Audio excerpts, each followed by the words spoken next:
Hello दोस्तों, I am Kumar Nitesh. Study with Nitesh में आपका स्वागत है।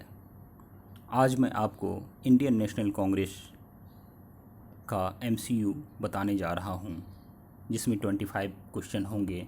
इससे पहले मैंने आपको 1 to 6 पार्ट में थ्योरी आपको A to Z कांग्रेस के बारे में बता चुका हूं। आप उन्हें ज़रूर देखिएगा। आइए चलते हैं क्वेश्चन नंबर फर्स्ट की तरफ। क्वेश्चन बहुत ही ज़्यादा इम्पोर्टेंट है। जितने भी सारे क्वेश्चन हैं आप ध्यान से पढ़ेंगे। स्वतंत्रता के समय भारतीय राष्ट्रीय कांग्रेस के अध्यक्ष कौन थे? तो ये क्वेश्चन बहुत ही एग्ज़ाम में पूछे जाते हैं, तो आप इन्हें अच्छे से याद रखेंगे और नोट डाउन कर लेंगे। जेवी कृपलानी, जीवंत राम भगवान दास कृपलानी भारत की स्वतंत्रता के समय कांग्रेस के अध्यक्ष थे। कृपलानी एक दार्शनिक, गांधीवादी, समाजवादी, पर्यावरणविद और स्वतंत्रता सेनानी थे।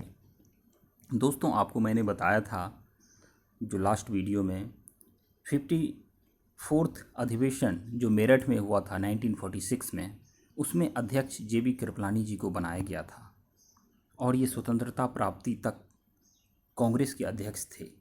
तो इन्हें आप याद रखेंगे अच्छे से। अब आते हैं क्वेश्चन नंबर सेकंड की तरफ। भारतीय राष्ट्रीय कांग्रेस की स्थापना कब हुई? तो आप सभी जानते हैं भारतीय राष्ट्रीय कांग्रेस की स्थापना 1885 में हुई। भारतीय राष्ट्रीय कांग्रेस की स्थापना 28 दिसंबर 1885 में हुई थी। इसका प्रथम अधिवेशन बॉम्बे में हुआ था, जो कि थर्ड क्वेश्चन है। भारतीय राष्ट्रीय कांग्रेस का प्रथम अधिवेशन कहाँ हुआ था? बॉम्बे में हुआ था, जिसके अध्यक्ष व्योम चंद्र बनर्जी थे। और ये कहाँ हुए थे? गोकुल दास तेजपाल संस्कृत विद्यालय में हुआ था। आइए क्वेश्चन नंबर 4 की तरफ चलते हैं। भारतीय राष्ट्रीय कांग्रेस के प्रथम अध्यक्ष, जो कि अभी मैंने बताया था, WC बनर्जी थे। पांचवें क्वेश्चन है, भारतीय राष्ट्रीय कांग्रेस के प्रथम मुस्लिम अध्यक्ष कौन थे? ये बहुत ही ज़्यादा पूछा जाता है क्वेश्चन, आप इन्हें अच्छे से याद रखिएगा। भारतीय राष्ट्रीय कांग्रेस के प्रथम मुस्लिम अध्यक्ष बदरुद्दीन तैयबजी थे। ये प्रथम मुस्लिम अध्यक्ष थे। कब बने थे? थर्ड अधिवेशन में 1887 में। कब बने थे? 1887 में ये बने थे। थर्ड अधिवेशन जब हुआ था उस समय। अब देखिए, भारतीय राष्ट्रीय कांग्रेस की पहली महिला अध्यक्ष कौन थी? दोस्तों, ये क्वेश्चन हम बहुत ही बार पूछा जाता है। जो भारतीय राष्ट्रीय कांग्रेस की पहली महिला अध्यक्ष जो है वो एनी बेसेंट थी। कौन थी? Annie Besant. एनी बेसेंट जो है भारतीय राष्ट्रीय कांग्रेस की पहली महिला मतलब अध्यक्ष थी। भारतीय राष्ट्रीय कांग्रेस की पहली भारतीय महिला अध्यक्ष जो है सरोजनी नायडू थी। अब भारतीय राष्ट्रीय कांग्रेस की स्वतंत्र भारत में प्रथम महिला अध्यक्ष कौन थी? दोस्तों, यहाँ पे कन्फ्यूजन होती है, तो इसे याद रखेंगे। जो इंदिरा गांधी, भारतीय राष्ट्रीय कांग्रेस की स्वतंत्र भारत में प्रथम महिला अध्यक्ष जो है इंदिरा गांधी जी थी।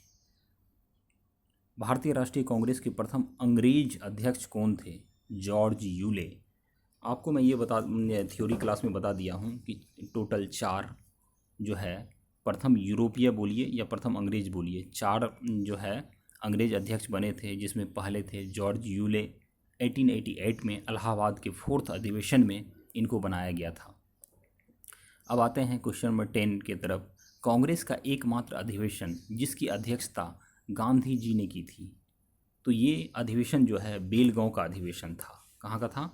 बेलगांव का अधिवेशन था, जिसमें गांधी जी ने पहली और आखिरी बार अधिवेशन किए थे। गांधी जी जो अध्यक्ष बने थे, अधिवेशन तो किए थे लेकिन अध्यक्ष जो बने थे गांधी जी पहली बार, तो ये 39वां अधिवेशन था बेलगांव का, है ना। तो इसके अध्यक्ष महात्मा गांधी थे। कांग्रेस मुस्लिम लीग इसी अधिवेशन में जो है अलग हो गए थे और गांधी दास पैक्ट की स्वीकृति मिली थी इनको। आप थ्योरी लेक्चर में देखिएगा, उनमें मैं डिटेल बता चुका हूँ इनके बारे में। अब आइए क्वेश्चन नंबर 11। भारतीय राष्ट्रीय कांग्रेस का प्रथम विभाजन किस अधिवेशन में हुआ था? तो भारतीय राष्ट्रीय कांग्रेस का जो पहला जो विभाजन हुआ था, ये सूरत अधिवेशन में हुआ था 1907 में। कब हुआ था दोस्तों? 1907 में। और इसके अध्यक्ष पूछे जाते हैं, जो अध्यक्ष कौन थे? अध्यक्ष रास बिहारी घोष थे। कांग्रेस का नरम और गरम दल में विभाजन हो गया था 1907 में। तो रास बिहारी घोष आप याद रखेंगे, और कब हुआ था? 1907 में। अब आते हैं 12वें नंबर में, भारतीय राष्ट्रीय कांग्रेस का दूसरा विभाजन जो हुआ था वो 1918 में हुआ था। कब हुआ था? 1918 में हुआ था। 1918 में दूसरा विभाजन हुआ था। अब आते हैं क्वेश्चन नंबर 13 की तरफ। तो इसमें भारतीय राष्ट्रीय कांग्रेस का समझौता किस अधिवेशन में हुआ था? भारतीय राष्ट्रीय कांग्रेस का जो समझौता हुआ था वो किस अधिवेशन में हुआ था? तो देखिए, भारतीय राष्ट्रीय जो कांग्रेस का समझौता हुआ था वो 1916 में लखनऊ अधिवेशन में हुआ था। लखनऊ अधिवेशन जो है 31st अधिवेशन था, जिसके अध्यक्ष थे अंबिका चरण मजूमदार जी, है ना, जो कि 31st अधिवेशन था। इस अधिवेशन में समझौता हुआ था भारतीय राष्ट्रीय कांग्रेस का। तो कांग्रेस के नरम दल और गरम दल में समझौता, इसमें महत्वपूर्ण भूमिका जो है तिलक और एनी बेसेंट की रही। तो इन्हें आप याद रखें कि तिलक और एनी बेसेंट की जो है महत्वपूर्ण भूमिका रही थी। अब आते हैं क्वेश्चन नंबर 14 में, किसके सुझाव पर भारतीय राष्ट्रीय संघ का नाम बदलकर भारतीय राष्ट्रीय कांग्रेस रखा गया? तो दादा भाई नेहरू जी। दोस्तों, आपको ये मैं बता देता हूँ कि भारतीय राष्ट्रीय संघ नाम जो है ए.ओ. ह्यूम के द्वारा दिया गया था 1884 में। कब दिया गया था? 1884 में। बट दादा भाई नेहरू जी ने इन्हें सुझाव दिया था जो इसका नाम भारतीय राष्ट्रीय संघ से बदल करके भारतीय राष्ट्रीय कांग्रेस किया जाए। तो 28 दिसंबर 1885 को इसका नाम चेंज कर दिया गया और ये भारतीय राष्ट्रीय कांग्रेस जो कि वर्तमान में अभी है, तो दादा भाई नेहरू जी के द्वारा ही सुझाव दिया गया था जिसका नाम रखा गया था। अब आते हैं दोस्तों क्वेश्चन नंबर 15 पे। क्वेश्चन नंबर 15 ये बता रहा है कि भारतीय राष्ट्रीय कांग्रेस की स्थापना के समय वायसराय कौन थे? वायसराय जो है भारतीय राष्ट्रीय कांग्रेस के समय कौन थे? तो लॉर्ड डफरीन। बहुत ही इंपॉर्टेंट क्वेश्चन है, बहुत सारे एग्जाम में पूछ चुके हैं। लॉर्ड डफरीन आप याद रखेंगे इन्हें। भारतीय राष्ट्रीय कांग्रेस की स्थापना के समय ब्रिटेन के प्रधानमंत्री कौन थे? यहाँ पे कौन था? ब्रिटेन के प्रधानमंत्री जो है कौन था? ग्लैडस्टोन। बहुत कम लोग जानते हैं ये। जिस समय स्थापना हो रही थी उस समय ग्लैडस्टोन, भारतीय राष्ट्रीय कांग्रेस की जिस समय 1885 में जब स्थापना हो रही थी तो उसमें ब्रिटेन के जो प्रधानमंत्री थे ग्लैडस्टोन थे। अब आते हैं 17वें नंबर क्वेश्चन में, किसने स्वतंत्रता के बाद भारतीय राष्ट्रीय कांग्रेस को समाप्त करने का सुझाव दिया गया था? तो दोस्तों, ये तो सभी लोग जानते हैं, महात्मा गांधी का कहना ये था जो कोई भी पॉलिटिकल पार्टी या कोई भी पॉलिटिकल जो है एजेंडा हमारे देश में नहीं होनी चाहिए, तो इन्होंने ही दिया था जो भारतीय राष्ट्रीय कांग्रेस को अब ख़त्म कर दिया जाए। अब आज़ादी मिल गई है हमें। अब आते हैं क्वेश्चन नंबर 18 पे, भारतीय राष्ट्रीय कांग्रेस के सबसे ज़्यादा समय तक रहने वाले अध्यक्ष।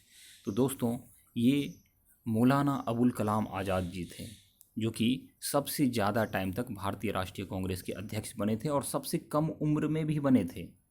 सबसे कम उम्र में भी बने थे। 35 ईयर्स एज में ये अध्यक्ष बन चुके थे और ये सबसे लंबे टाइम तक भी रहे थे, 5 से 6 साल तक ये अध्यक्ष थे। भारतीय राष्ट्रीय कांग्रेस के प्रथम महिला जिसने कांग्रेस अधिवेशन को संबोधित किया, देखिए, प्रथम महिला जिसने कांग्रेस अधिवेशन को संबोधित किया ये कौन थी? कादम्बिनी गांगुली। कादम्बिनी गांगुली जो है प्रथम महिला अध्यक्ष, प्रथम महिला थी जिसने कांग्रेस के अधिवेशन को संबोधित की थी। और ये जो है प्रथम ग्रेजुएट इन इंडिया, जो फर्स्ट टाइम जो महिला ग्रेजुएट इन इंडिया जो थी कादम्बिनी गांगुली ही हैं। तो दोस्तों, ये 2 तरह के क्वेश्चन आते हैं। जो कादम्बिनी गांगुली जो है प्रथम महिला जिसने कांग्रेस अधिवेशन को संबोधित किया था, है ना, तो बहुत ही इंपॉर्टेंट क्वेश्चन हो जाता है ये। इन्हें आप बिल्कुल नहीं भूलेंगे अपने कॉपी में और नोट डाउन करके रखेंगे। एग्ज़ाम से पहले बिल्कुल ही रिवीजन कीजिए इनको, बहुत ही इंपॉर्टेंट क्वेश्चन है ये। अब आते हैं क्वेश्चन नंबर 20 की तरफ। भारतीय राष्ट्रीय कांग्रेस के कलकत्ता अधिवेशन जो 1911 में पहली बार जन गण मन गाया, इसके अध्यक्ष कौन थे? तो इसके अध्यक्ष विशन नारायण धर थे। विशन नारायण धर थे, जो कि 1911 में गाया गया था। जन गण मन का जो 1911 में गाया गया था, तो उसके अध्यक्ष कौन थे? विशन नारायण धर थे, है ना। तो रविन्द्रनाथ टैगोर द्वारा रचित राष्ट्रगान जो कि 27 दिसंबर 1911 में पहली बार गाया गया था। ये तत्वबोधिनी पत्रिका में 1912 में भारत भाग विधाता शीर्षक से प्रकाशित हुआ था। तो इसके अध्यक्ष पूछा गया है, तो कलकत्ता में ये 26वां अधिवेशन हुआ था 1911 में विष्णु नारायण धर के द्वारा। तो आप इन्हें याद रखेंगे। अब आते हैं जो भारतीय राष्ट्रीय कांग्रेस के कलकत्ता अधिवेशन 1896 में पहली बार वंदे मातरम गाया गया था। 1896 में वंदे मातरम पहली बार गाया गया था।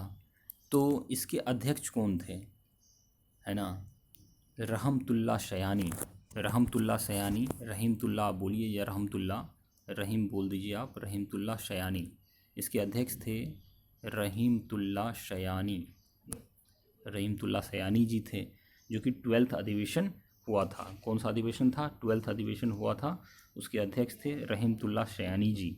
तो दोस्तों आप इन्हें याद रखेंगे।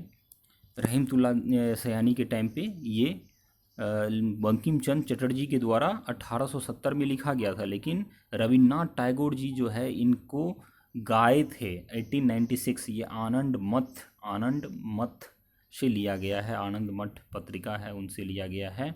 ड्यूरेशन इसका 52 सेकेंड है, बंगाली ओरिजिनल में लिखा गया है, लेकिन इसको शॉर्ट फॉर्म में जब हम गाते हैं तो ये 20 सेकेंड में ही रहता है। 20 सेकेंड में क्यों रहता है? क्योंकि पहली और अंतिम पंक्तियों को ही गाया जाता है, तब ये 20 सेकेंड का रहता है। तो जो वंदे मातरम है ये पहली बार जो गाया गया था 1896 में, तो रहीमतुल्ला सयानी जी इसके अध्यक्ष थे कांग्रेस के। किस अधिवेशन में स्वराज शब्द पहली बार प्रयोग किया गया? कांग्रेस के मंच से स्वराज शब्द का जो पहली बार प्रयोग किया गया था, इसके अध्यक्ष कौन थे ये पूछा जा रहा है।